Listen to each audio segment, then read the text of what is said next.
Good morning and welcome to what is episode 78 of the Roadcast. Before I begin with the subject matter of today's discourse, I'd like to sincerely thank all my subscribers, whether that be at the roguemail.org site or whether those subscribers are on my Substack page. Thank you very much, and particularly thank you to those who have kindly chucked a few quid into the coffee pot by way of a donation over the last few weeks. It's much appreciated and greatly valued right now. I'm provisionally titling today's discourse, Stop Funding the Terrorist State. 2 years ago, I wrote an article about how under international law as well as common law, the individual is morally and lawfully obliged to cease and desist with any payments, any contributions of a financial nature that he may be making, which are being used by invariably a criminal government to fund a variety of foreign operations which are manifestly to the disadvantage of those peoples living in those foreign countries, but also in terms of the plunder that's taking place to the detriment of the indigenous native peoples.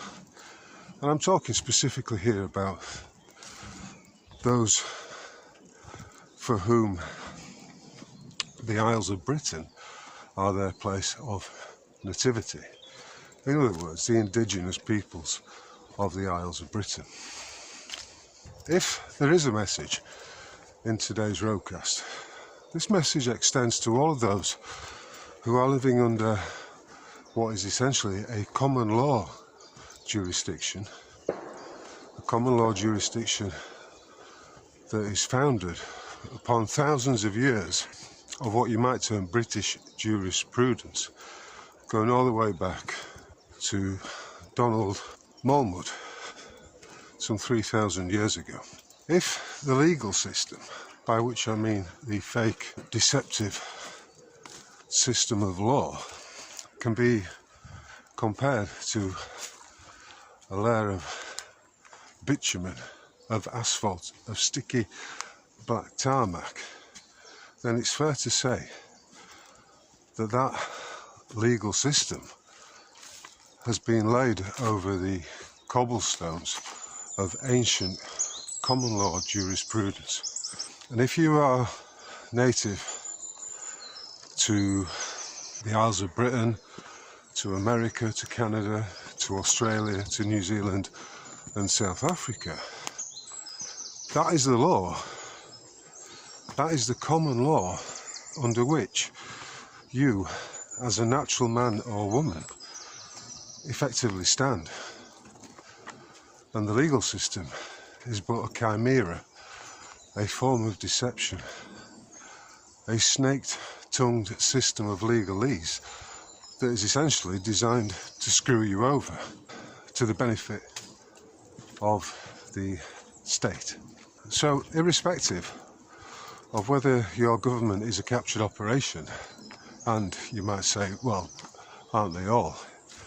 Irrespective of that, if you are any allegiance, then your allegiance is to the common law of your land, as well as, you might say, to your fellow native peoples.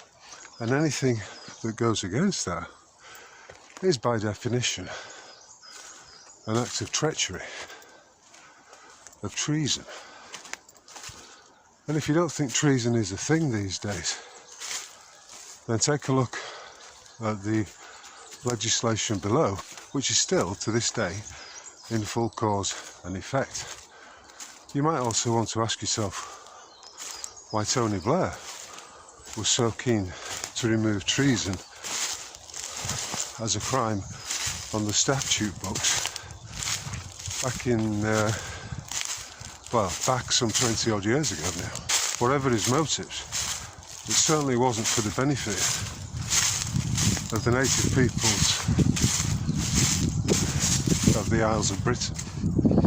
Over the last two roadcasts, I've discussed specifically, amongst other subjects, on the state-sponsored plunder, the theft of the energies, the material resources and the monies of the peoples of these lands by the government. And I've also explained how that plunder has been used to fund all manner of nonsensical operations, not just in Britain, but also across the geopolitical chessboard. So, for instance, there was a grant of monies, or credit perhaps I should more correctly state, made to some agency, some non-governmental agency that was operating in Afghanistan to teach them about some woke gender nonsense, the details of which escape me right now. We've also seen the example of monies being funneled into schemes that are for the benefit of what in Britain is emerging as a privileged class of people, namely the immigrants, those of a Mohammedan persuasion, those of dubious psychology, and I'm thinking particularly of those men who would have you believe that they are women trapped inside men's bodies.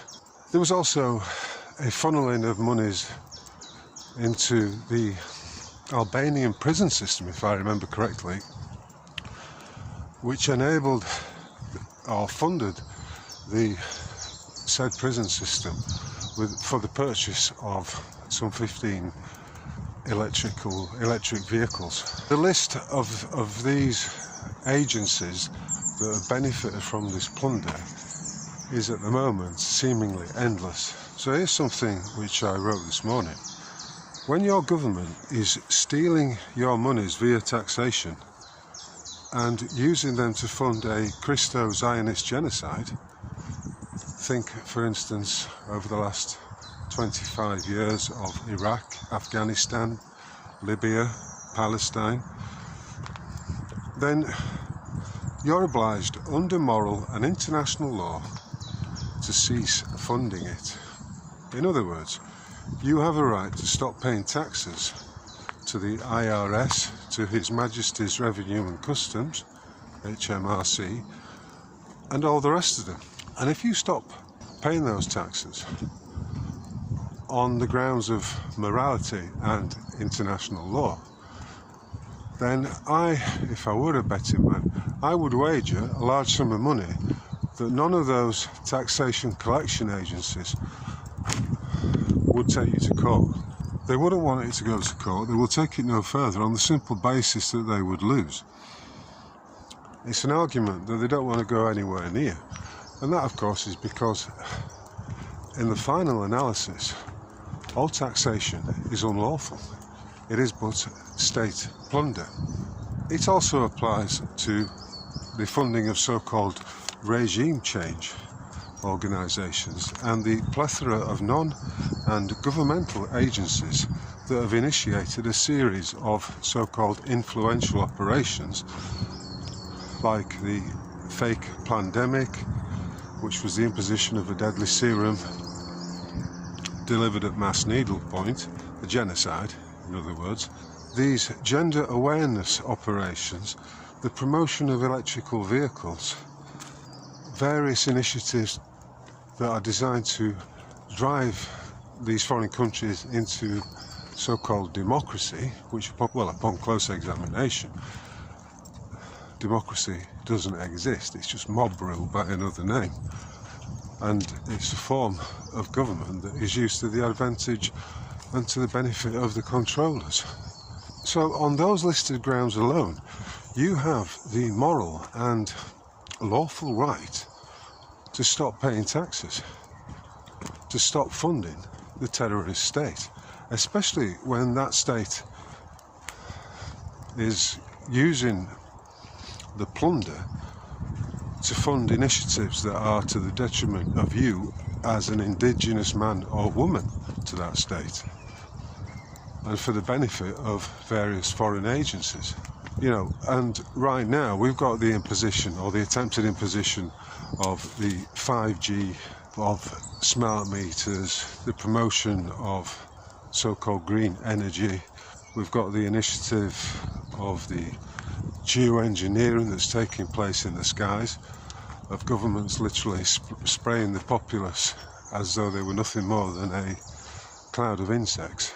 On top of all these diktats, you have the simple fact that there can be no taxation without representation. And right now, apart from maybe someone like Rupert Lowe, it's fair to state that the peoples of Britain have no political representation. So exactly why should they be paying their taxes to? I noted that there is a planned general strike, but from what I can gather, it's due to take place on a Saturday. I think general strikes are a great idea, on the simple basis that, as I've been arguing for upwards of 10 years now, it's time to hit these would-be controllers, these Freemasonic sorcerers, these suppressors of humanity. It's time to hit them in their pockets. Without your tax contributions, without your compliance, the whole lot would collapse. And essentially, that's what I'm talking about here, non-compliance. You have a duty as an individual, under common law or natural law, not to fund any of these criminal governments and their various bogus activities. It's as simple as that. And if you take the moral high ground, if you take the position of refusing to pay taxes that are being used demonstrably, and this includes any form of taxation, whether it be VAT, council tax, or income tax, if you refuse to pay them, then you're acting lawfully. You're acting in a morally correct way. Now, in support of all of this, I would just like to read out what this man, going by the name of Dr. Curtis Dobler, stated in, I think it was 2016, and it was by, the article was posted by Ken O'Keefe, and it's entitled "Legal Opinion for what then he was promoting as his World Citizen Mission." I'm not promoting that, but I do think it's pertinent to what we're talking about today. Summary of opinion. Questions of the legitimacy of state action, however, arise when a state uses its resources for activities that are inconsistent with its international obligations. In such cases, individuals who are able to articulate their opposition to state policies because they are inconsistent with international law, including international human rights law, have a right and an obligation to refuse to act in a manner that supports such illegal activities. Such action is not inconsistent with an individual's duties towards his or her state, because that duty also requires individuals to not support violations of international law. So in the simplest of terms, what I'm saying here is that if you are presented with a tax demand, you should conditionally accept it and tell the agency that you are willing to pay the amount in full and as expediently as possible upon being provided with material evidence that the United Kingdom government is not actively working as a terrorist organisation and is thus in breach of international law, as well as the various aspects of common law by which it has demonstrably committed treason against the people of the United Kingdom. And add on top of that, connected with this, the fact that there can be no taxation without representation. And that's it. Watch them flee for the hills. They won't have any response to that at all. They'll either go silent, they'll ignore you, and the whole thing will go away. Just stand your ground under the facts. Earlier I used the expression protected class, and this week we had as clear an example of what I mean by that when the sentencing guidelines issued by an unelected cadre of seemingly unreasonable individuals acting for and on behalf of the rest of us, put forward a preposterous series of proposals whereby a two-tier sentencing system was to be imposed in the courts, which was to the advantage of those protected classes, namely immigrants, Mohammedans and people of a foreign origin, were to receive lighter sentences, and that this was to the detriment of the indigenous peoples, because the Caucasian, the white man, was to be dealt with more harshly should he be found guilty of any particular crime. And I commented last year on the situation that arose in Manchester, where a couple of Muslim men got into an altercation with the police and smacked a female constable in the nose. But those two who were accused of it and who were captured on the CCTV doing just that were released without bail, and they've still not been charged yet. And you contrast that with the unjust punishments that were meted out to any native British man who wished to express his dissatisfaction with the lies of Keir Starmer and the threat to the children of Britain, which was manifestly represented by the, what was his name, Axel Rudukabana murder of those young girls in Southport. The contrast between the two forms of treatment was stark. And this brings me on to another subject. When the courts and the social institutions are acting against the interests of the indigenous people, particularly here, I'm saying the indigenous men of the Isles of Britain, then what do we have? But if it's not a treasonous system of oppression, then what else is it? What else could it be? By way of illustration, this promotion of ethnic minorities at the expense of the native peoples is widespread, and you see it in every aspect of the media. And last night I started to watch a film called The Last Voyage of the Demeter, which is based on the Bram Stoker novel and the arrival of the character of Dracula at the port of Whitby in North Yorkshire. And I had to turn it off. And there's a character there who is supposedly a doctor, but this character, a British doctor, an Englishman, who's been educated at Cambridge. But this story takes place in it may be the late 1800s.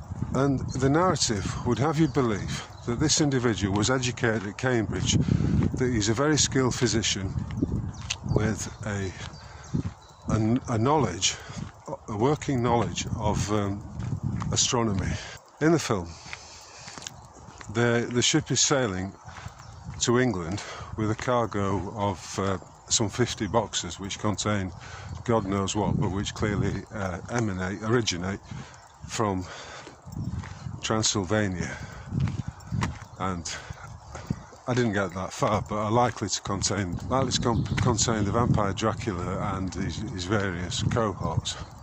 One of the wooden boxes becomes loose, and this black guy unearths a female, presumably vampire. But he states to the captain that she's not going to survive unless she receives a blood transfusion. And I'm thinking, how the fuck is he going to perform a blood transfusion?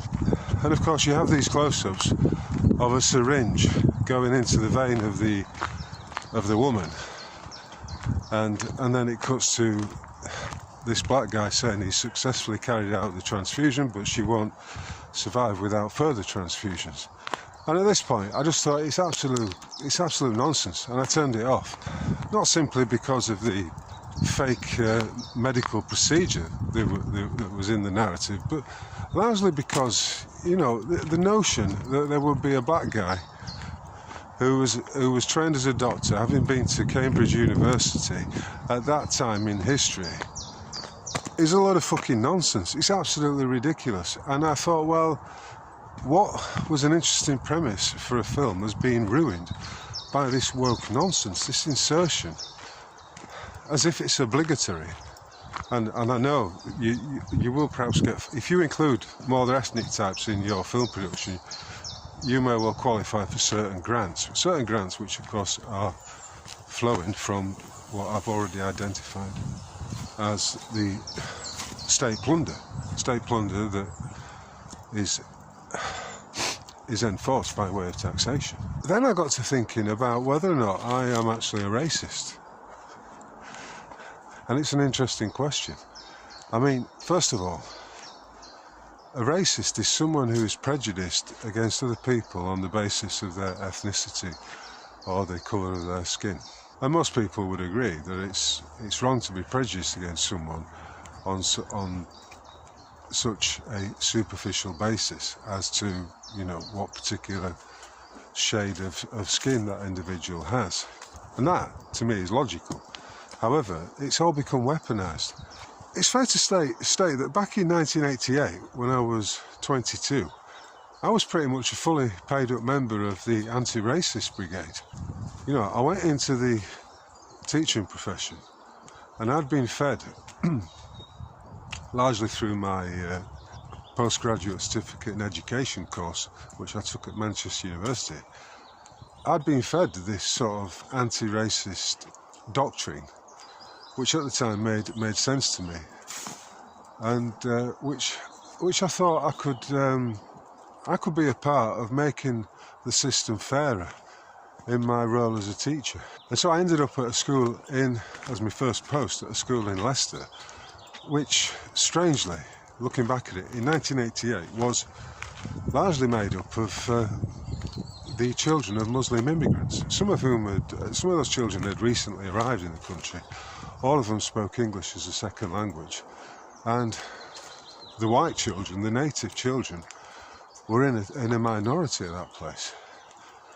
But, you know, at 22, a man can be a bit foolish. He thinks he knows it all, and he thinks he's being reasonable, but with the passage of time and further evidence coming to light, further thinking being applied to the matter, it's plain to see that looking back, I was a bit of not a bleeding heart liberal, but I was perhaps on the way to becoming such a figure. But for me, like anything that is founded on nonsense, it has a tendency to fall away given the passage of time. But back in the day, I did fall for this woke agenda, which at that time was probably in its infancy. But who would have thought, almost 40 years later, that it would have reached such grandiose levels of absurdity? And, you know, what effectively, it goes a full circle and disappears up its own arse. When you've got a system that's been inculcated into people, a brainwashing system by which they are encouraged to see the white man, the Caucasian male, as unavoidably a racist individual, as an ancestor of the slave traders and all those warmongers who initiated conflicts around the world, then you can see how it's come a full circle. It's absolutely monstrous in its stupidity. But nevertheless, the white man, in a worldwide sense, is portrayed these days as the enemy, as the one who must suffer for the actions of his ancestors, when, you know, on closer inspection, his ancestors were not fucking engaged in any of this stuff that he's allegedly supposed to feel guilty about. And on top of that, we've got feminism and all its deleterious effects. I spoke 2 weeks ago about the education system, and if you look at the education system right now, it is failing, manifestly failing, white, by which I mean Caucasian, native British lads, because first of all the curriculum has become feminised. I mean, this morning I saw a gaggle of school children being led along by their teachers and their assistants. They're all primary age. They're being led to the school bus to go swimming. And as I glanced, I was driving past, and as I glanced, I saw but one boy out of maybe 30 children, one white boy out of 30 children. And I thought to myself, what must it be like for him in the classroom, in his day-to-day interactions and his understanding of the system that he's in. So how ironic that we have the equality, we have various statutory instruments that are designed to preserve equality before the law, and yet we're at a position right now where that equality before the law has become weaponised. It's become weaponised to the detriment of the native white man. The two-tier sentencing guidelines were set to come into effect on April Fool's Day, but it seems to me that they have been dropped. Ironically, at the intervention of a Muslim Minister for Justice, I believe she is. I can't think of her name.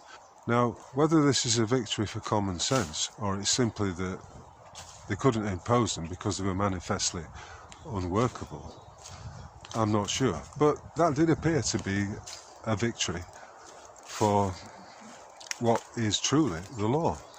And if you are interested in the law, and for me, it is a very interesting and most pertinent subject right now, then I have got a number of essays that I've written on that subject, and the historical origins of British jurisprudence, of the common law system, are included in a discourse I did on the triads of Britain. But as ever, I like to simplify it, and I like to state the common law as being simply do unto others as you would have them do unto you. And if you think about that, the simplicity of that statement and the truth behind it, you will see that if it was applied everywhere, then a lot of the issues that we have in the world would simply fall away. People would not treat you with anything less than respect if they truly understood the golden rule. And that's why I've stated before that no judge, no politician, no captain of industry, no member of the WEF, the WHO, no member of the Christo-Zionist government that's being led by Donald Trump right now, none of them would engage in any of the actions that they're engaging in if they truly were following the law and they knew the law. Do unto others as you would have done unto you. I wrote an article last May, I believe it was, about a indigenous young man who'd been expelled from his college for simply on the basis that one of his friend's mothers had grassed him up to the school because there was a photograph of him doing a Nazi salute or something as trite as that. And immediately the issue of the threat of the far right, I mean, this is the bogeyman that the state and its various institutions of cockwaffle are hanging their modus operandi on, right? That the white man is the enemy, that the white man is the threat to democracy, that the white man is the threat to the equality of women, and all of this bullshit. But I used it as an illustration of how education has become feminised, and how all of it goes against the golden rule, but also against the maxim that you are innocent until proven guilty. The judicial sentences that were meted out last summer for those who took part in various protests against what had happened in Southport is nothing less than a national scandal. And you could say, well, these guidelines that were brought out by this sentencing council are but a manifestation of that, and an attempt to put onto the statutory books that which is already being practiced. It's classic inversion, all of it, and it's there to be toppled, it's there to be turned round. And if you apply, the way to do it is to apply critical thinking skills to each and every matter that comes your way. And secondly, to refuse to comply. Why on earth are people complying to the diktats of a criminal United Kingdom government? Why are people complying with the diktats of a Christo-Zionist government over the pond in America? The slogan was "Make America Great Again." But what do we see? We see a state-sanctioned series of operations that are all for the benefit of Israel, all for the benefit of the Zionist occupied governments of the world. That's what we're up against, this inversion. And of course, Britain is, the British government is up to its neck in certain unlawful operations all around the world, but like Trump, it's also an ardent supporter of the criminal state known as Israel. A Rothschild fiefdom that was founded after the Balfour Declaration, a declaration which purportedly granted Palestine to the Rothschilds and their interests, to the Zionists. All of it null and void, all of it utter horseshit, because the British government did not have the right to make such a grant. And 110 years later, here we are with all this bullshit spinning out of control. And if you don't like the genocide that's taking place in Palestine, why the fuck are you paying taxes? Why the fuck are you going along with it? When you have the right to refuse to fund the actions of any criminal organisation, whether it be government or some, warlord in fucking Afghanistan.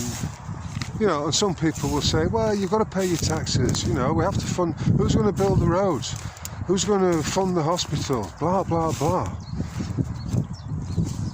They use that as an attempt to falsely justify the fact that they've gone along with the tyranny, that they are paying monies that are being used directly to kill, without wishing to be too subjective, which are being used to kill a lot of women, children and men, of course, in, for instance, Palestine, but also before that we've got Libya, we've got what's going on unfolding in Syria right now, and Iraq. It doesn't take much to work out that all these wars are completely unlawful, and anyone who's funded these criminal governments is complicit in that.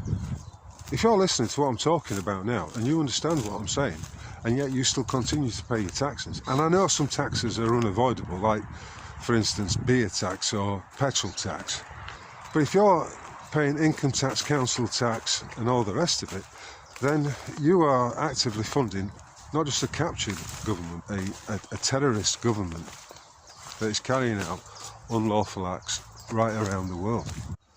So here's a question: is Mohammedism or Islam a Trojan horse?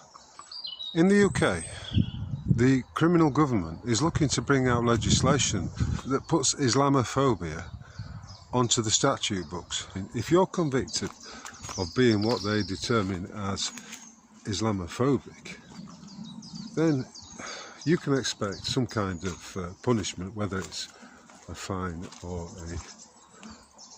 a sentence for jail time. But upon close examination, like so much of this, it is epic cunt waffle.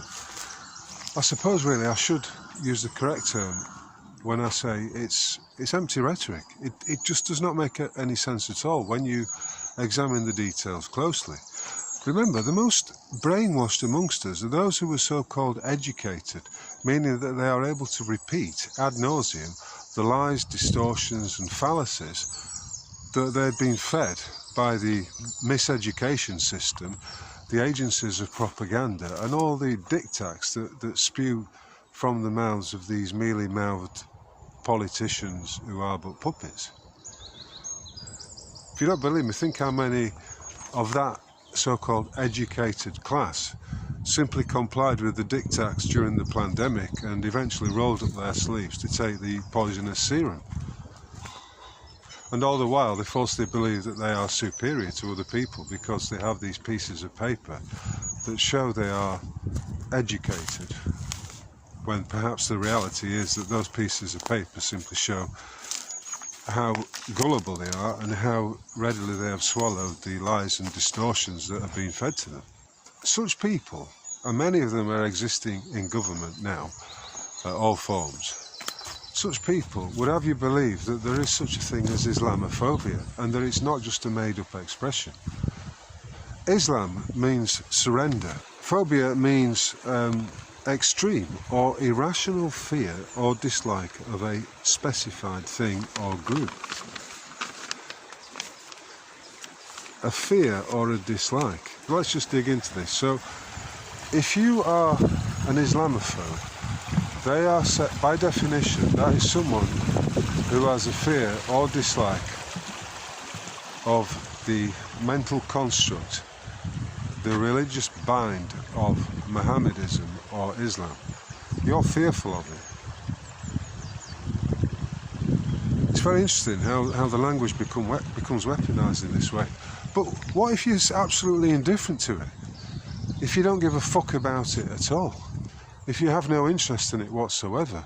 What about if you take the view that it's become weaponized and it is being imposed by way of a Trojan horse strategy to undermine the culture, the values and the historic principles of, say, a country like Great Britain?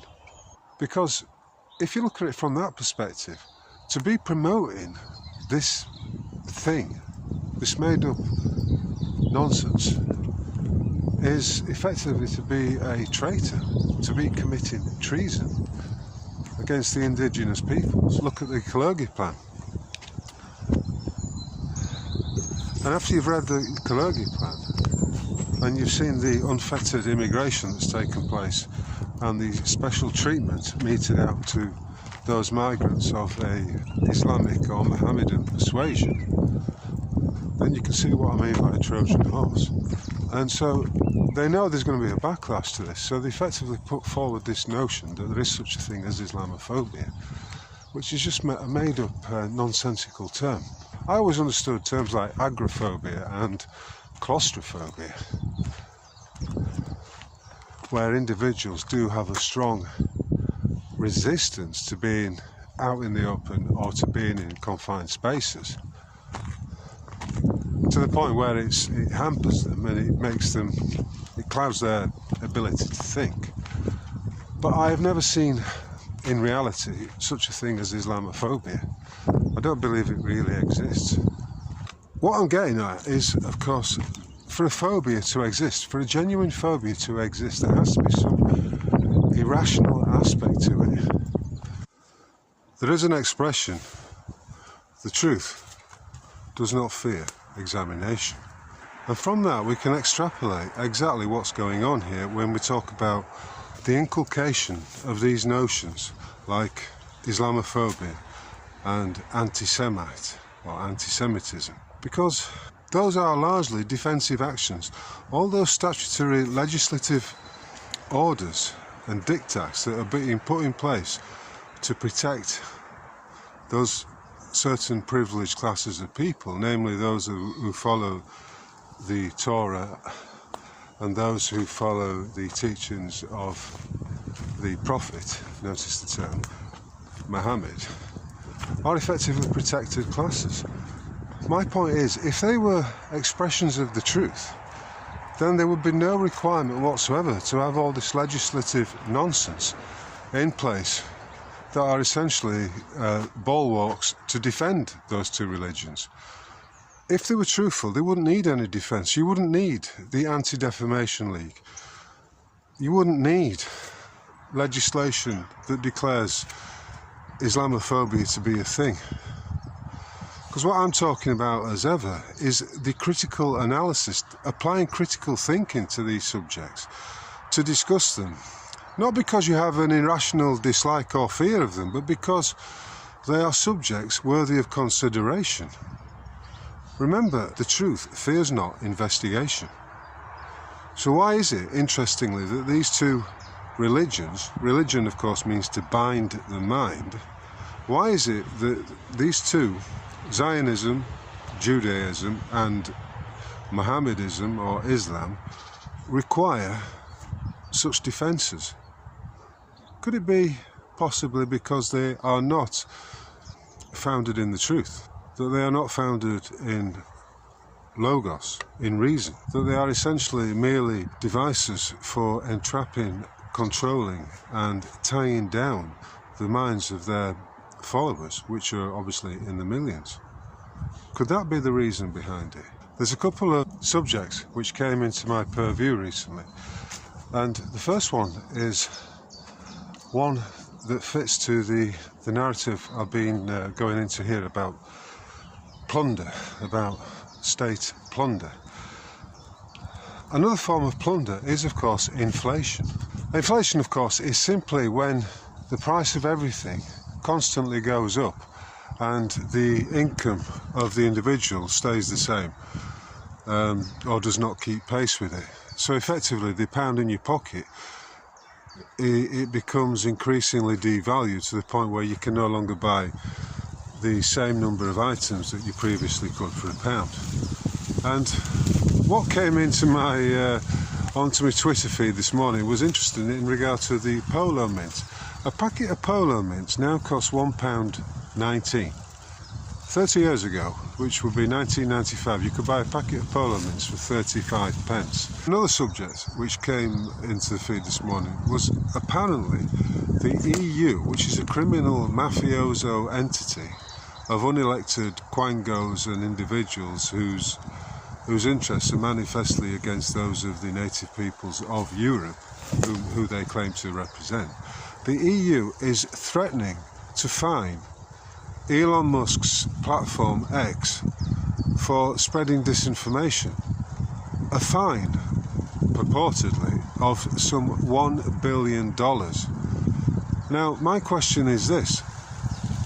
Under common law, all fines, forfeitures and punishments are unlawful, unless those fines, etc., have been issued by order of a court of record, in other words, a common law court. Is the EU operating such a court? Manifestly, it is not. Is Elon Musk's platform X under the jurisdiction of the EU? Interesting one. Again, we're back to the subject of jurisdiction. Under whose jurisdiction are you operating? I don't know how they'd respond, but it'd be certainly interesting to challenge them, and I suppose challenge them he must. Right, on that note, I'm going to conclude today's roadcast, which has been on the subject, once again, of state plunder, and has roamed across a variety of issues concerning the actions of the criminal state, whether they be at home or abroad, and in whose interests those actions are brought. I've also discussed the attack, if you like, the attempt to portray the white man as a racist, as the enemy of the people. And I've also brought into question the notion that there is such a thing as Islamophobia. For instance, is there such a thing as Christianophobia or Hinduophobia or Buddhaphobia? Would you call it Buddhaphobia? An irrational fear of the teachings of Buddha? I mean, I chuckle because it is preposterous. Anyway, that concludes today's episode. There's much to mull about and much to consider. I will, of course, include show notes with this for your edification, and there were certain links in there that you'll be able to follow if you want to dig a bit deeper into some of these issues. But from a glorious early spring day here in the Sherwood Forest, I'd like to wish you all a splendid day. If you've enjoyed this roadcast and you are feeling appreciative, then please consider chucking a few quid into the pot via the Buy Me a Coffee. But similarly, if you use the Substack platform and you would like to become a paid subscriber of my discourses and essays, which at the moment do appear first on Substack, so you will get first dibs, as it were, then please consider doing so. I think it's £5 a month or something like that. It's not much, but as I've said before, and as I will continue to repeat, these little acts of kindness add up and they are greatly appreciated. So to all those who chuck a few quid in and or take out a subscription, thank you very much indeed. Until the next time then, my friends, onwards and upwards, and I'll catch you on the flip side. Cheers.